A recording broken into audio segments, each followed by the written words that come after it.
This is an ABC News special report. Now reporting, George Stephanopoulos. And we are coming on the air right now with an update on what is described as a fluid, ongoing, and potentially dangerous situation today in the Canadian capital of Ottawa. It all began to unfold at approximately 9:52 a.m. This morning in Ottawa when there was a shooting near the Canadian Parliament at the National War Memorial. One Canadian Forces soldier was killed by the gunman. The gunman then apparently made his way to the Parliament, which is close by, made his way into the Parliament. That suspect has been shot dead as well. But right now, we just heard from Canadian Police, the Royal Canadian Mounted Police. They cannot say whether there are other shooters at large right now. There's still many people in that city, that capital of Canada, on lockdown. It was a chaotic situation in the Canadian Parliament this morning. We have some footage right there showing police and security officials going through the hallways when gunfire is heard.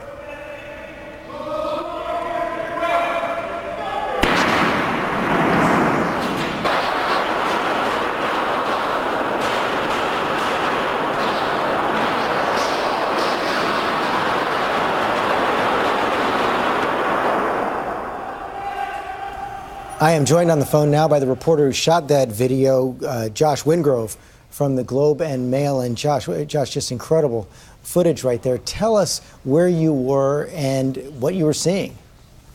Well, it was a heck of a morning, as you can imagine.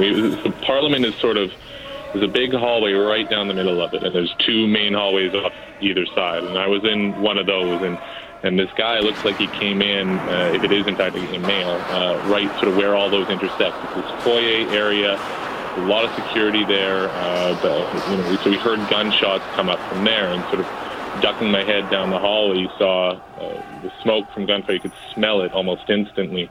And so going to the foyer, and sort of rounding the corners where that video picks up. And what we saw there was the security guards here in Parliament just sort of moving down the hallway.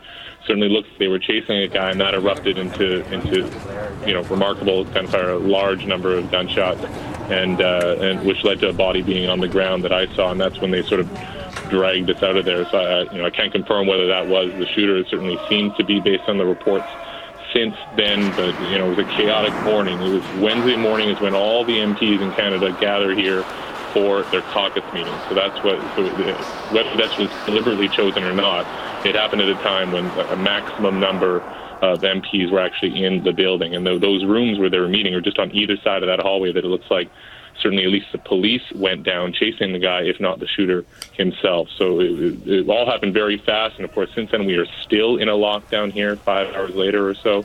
And it's still very fluid. There have been another shooting here.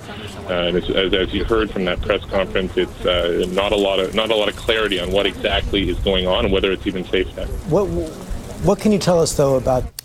Thanks to Josh Wingrove for that. We also know that the Canadian Prime Minister, Stephen Harper, has been brought to a secure location. He has spoken with President Obama as well. But I'm joined here by our chief investigative correspondent, Brian Ross.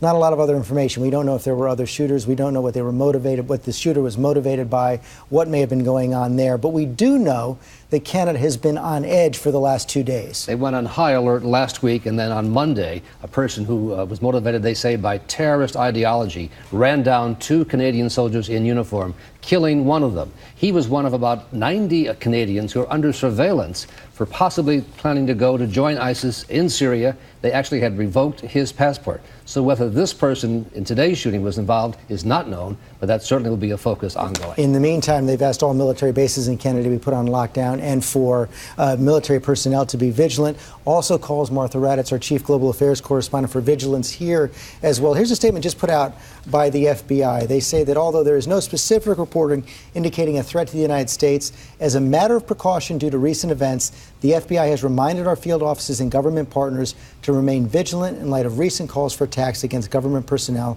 by terrorist groups and like-minded individuals. And they're very specific. In October 11th, the FBI put out another bulletin saying that ISIS had put out an audio recording that specifically said and urged homegrown terrorists to target soldiers, patrons, and troops, their police, security, and intelligence members. That's why everyone is vigilant right now. And we will remain vigilant again.